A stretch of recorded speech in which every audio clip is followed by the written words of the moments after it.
Hey guys, I'm Claire, the Fiddle Fig Girl, and today I want to ask you if you're skipping the most important Fiddle Fig trick to keep your root system healthy and happy.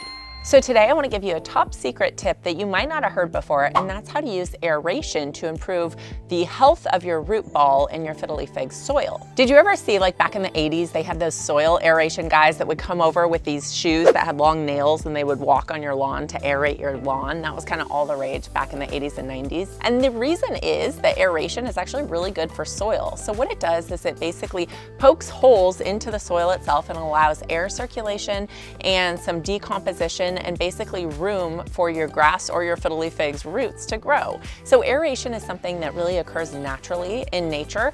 So if you think about it, a Fiddle Fig growing in the wild would always have aeration happening because there's decomposition happening in the soil, there's new things falling down, there's all kinds of roots growing around, there's bugs and other microbial life basically constantly aerating the soil. But when we take a Fiddle Fig and we put it in a pot, what happens over time is only one thing, which is soil compaction. So basically the soil over time sinks down because of gravity, because of watering, and because your root system is growing larger, and it compacts the soil so it's harder, it's less porous, and it doesn't give your plant any room to grow. Over the long term, this can really cause an unhealthy compacted root system and an unhappy plant. So soil aeration is simply loosening up the soil and putting some air into the soil system. So we're basically doing the job of an earthworm to lighten up and aerate your soil. So first you're going to want to pick your tool. I really like using a bamboo skewer for this, but really a chopstick or any kind of long, sharp implement can work. You want to be gentle to avoid hurting your root system. You don't want anything too sharp and you don't want to be forceful with this, but basically you want to wiggle your chopstick or your skewer down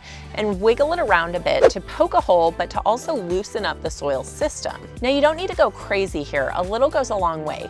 I recommend doing about 2 holes per inch of diameter of your pot.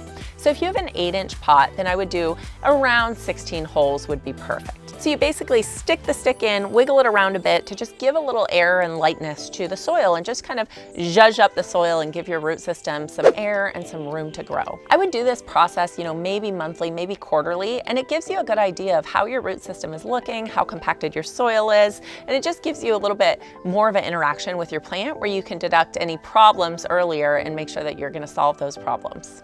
So while you're aerating your plant, a great product to use is our houseplant probiotic. Now this is a really cool probiotic powder that you can put into your soil and dredge it in while you're aerating, and this can actually help with aeration over time. So what it does is it creates a microbial balance within your soil where we're introducing good bacteria that can help keep your soil well aerated and healthier over time. So if you're going to take the time to aerate your soil, you could put in a little bit of this powder and really dredge it in there for the health of your plant in the long term. So I will link to our houseplant probiotic below, and another product I want to mention is our Fiddle Fig soil. So if you're noticing that your soil is very compacted and dry and your root ball is sort of constrained, you're probably going to want to repot or at least put some new soil into the mix. And so we make a soil specifically for Fiddle Figs that is perfect for fast draining and good aeration and perfect for the root system for a Fiddle Fig. So I will link that below if you're interested.